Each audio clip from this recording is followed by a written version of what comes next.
Since all of Doom, the shotgun and super shotgun have been an important part to its identity. You show anyone these two weapons and they'll recognize it immediately. Considering that as a kid, I was in love with the first shotgun, I saw it fitting to ask a very simple question. Can you beat Doom Eternal with the shotgun on Nightmare difficulty?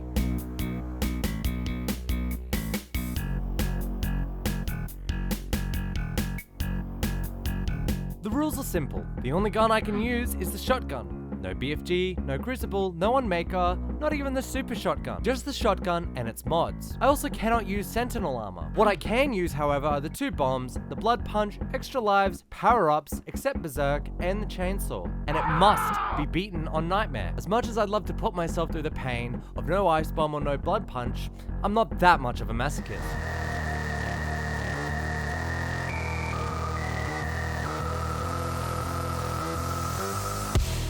Starting off the game, we grab our only weapon of the entire run and embark on our first journey. A journey that involves so much pain and hatred, more than I ever thought to be possible. Enjoy the sight of this gun for the rest of the video.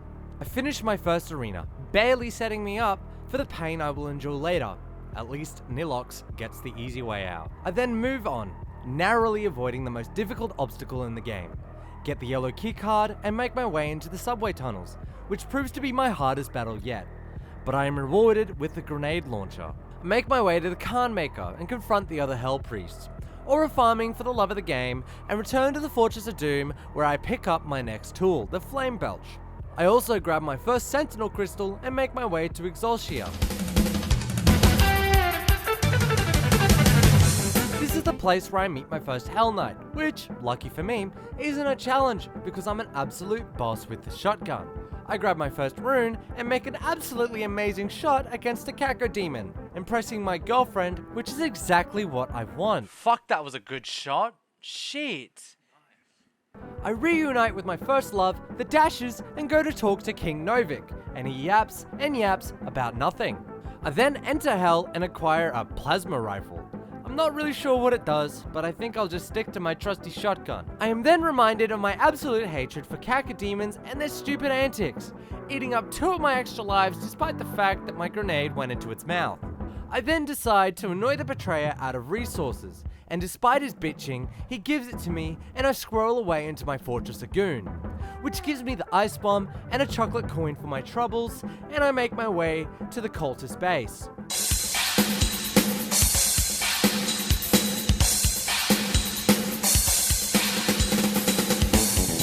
At the wonderful Cultist Base, I grab my second rune, before a Whiplash comes to give me trouble. With the help of an amazing Revenant, he annihilates everything and brings me my super shotgun that I cannot use.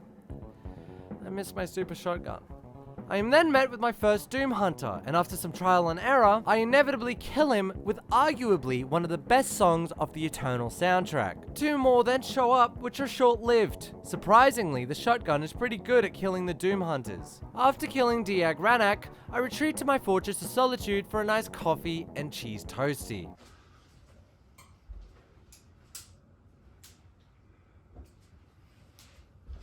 Hey!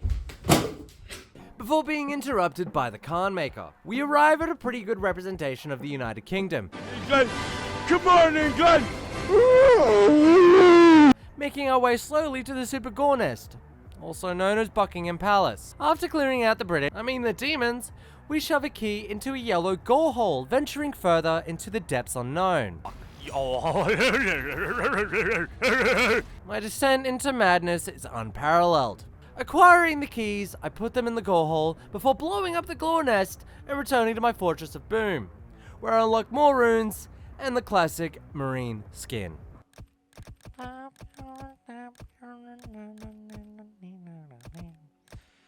Singing Telephone by Lady Gaga makes me feel better about the pain I'm going through. Now is the time to grab my boyfriend Samuel Hayden, with his breeding hips hopefully intact. My main worry with this section has been with the Marauder. How am I meant to stun him? How am I meant to keep my sanity together? Without a heavy hitter like the Ballista or the Super Shotgun, it seemed impossible to kill him effectively without cheesing it in some way. Everything up until this point has been pretty smooth sailing, with issues only being related to the difficulty. However, soon I shall get my answer. Inside the complex, grabbing my robo-boyfriend brings out disappointment. His beautiful hips were taken from me. I no longer have the strength to carry on. But then I see him. I see the Marauder, and I hope to God that my worries aren't real. He aura farms for a bit like an edgy teenager who just found out about suicide silence and started wearing eyeliner to school. Being called Adam Lambert by some fuckwit who has a nickname for a car, yet somehow you're the goofy one between the two of you. But at least you know how to do really good waterline eyeliner. Take that, stupid fucking Isuzu, you've got a dumb fucking nickname for a dumb fucking guy. After trauma dumping about my past, I kill the Marauder, putting to rest my worries, and I celebrate the only way I know how. Oh, eat my fucking fat cock.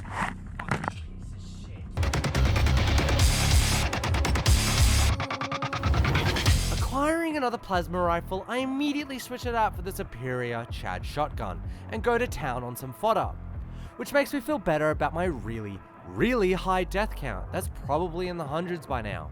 This feeling is short-lived, as I'm killed by a Spidertron and a Cacodemon, but a roller coaster of emotions happen as I kill a Doom Hunter first try.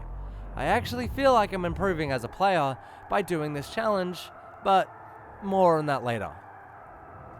Shooting a hole into Mars brings me into a room where you're supposed to try out the BFG. Doing this without the BFG brings some interesting results where you try and chain all the Cacodemon glory kills together, but die, and keep dying. I considered amending my BFG rule for this one bit, but decided to stick to my guns and keep going. This rewards me with a really cool and skillful visual, at least I hope so. Oh boy. Going back and watching the boss fight hurt, like a lot. I've always had troubles with this boss fight, but with the shotgun only, it hurt. I actually almost stopped the run here because of this one. After separating the shield, I started to feel a moment of peace, like I was finally getting somewhere, after almost 20 minutes of death after death after death. However, we aren't all lucky to have good things happen to us. This was proven to me after 30 minutes of doing the same damn boss fight, repeating every single time. Don't let anyone tell you that being stubborn is a bad thing, because by God, I was so close to giving up. However, the worst was yet to come.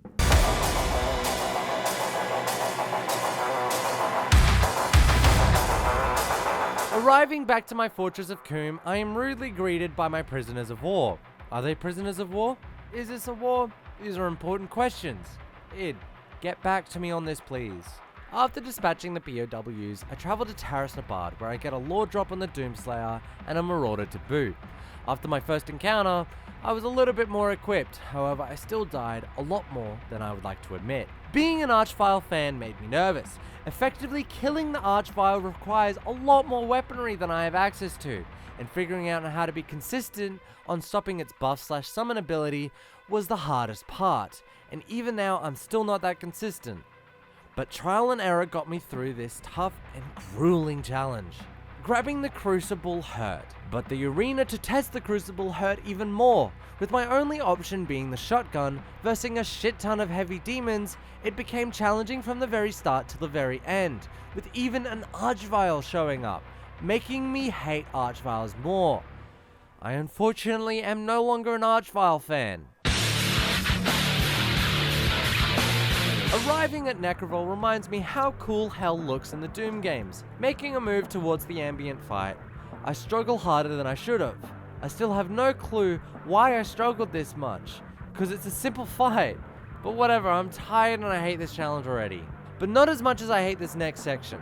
It's such a small, simple arena, but the heavy demon types just don't stop coming, with enough fodder demons to accidentally run into while you're trying to dodge. God forbid I'm given a small break.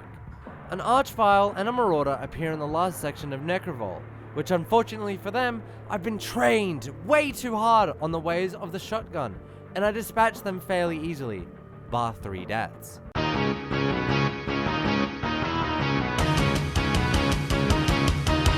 Urdak is my least favorite mission. It feels way too long, which would be a problem normally. But because of how it plays out, I actually get some break time, which means the only thing to note is the Khan Maker fight, which I would have thought to be more challenging without the plasma rifle. but it proved to be trickier with making sure that my ammo was stocked up. I learned a proper way of management after a few deaths, which brought me to victory.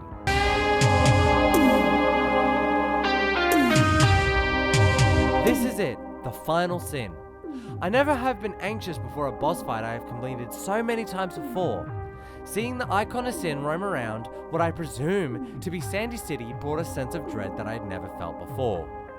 After a few fights, nothing worth mentioning happens, besides more deaths than I care to count. I finally meet him face to face, the icon of sin. This challenge has made me a better player. I have a deep and intimate understanding of the different types of demons now, more than I ever have before. I played this game day one. I played the DLCs day one, and I still didn't understand or have the same knowledge as I do now. This has been an incredibly eye-opening challenge, which I will take with me in future Doom games, or any other boomer shooter like Doom. I hated this challenge so much. I would complain about doing it, but part of me actually enjoyed it at the same time. Nightmare is difficult as is, and the fact that I have done this means I can have bragging rights untold. The entire first stage took me an hour to complete, and it's now time to move to the second stage.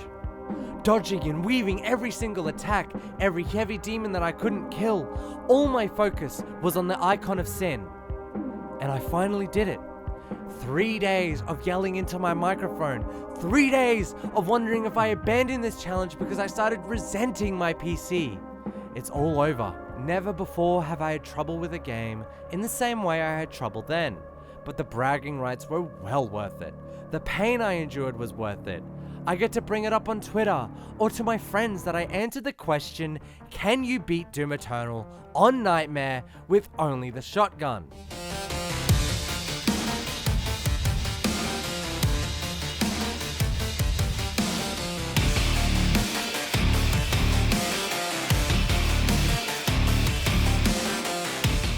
I hope you enjoyed watching this video and watching me fail and die over and over again.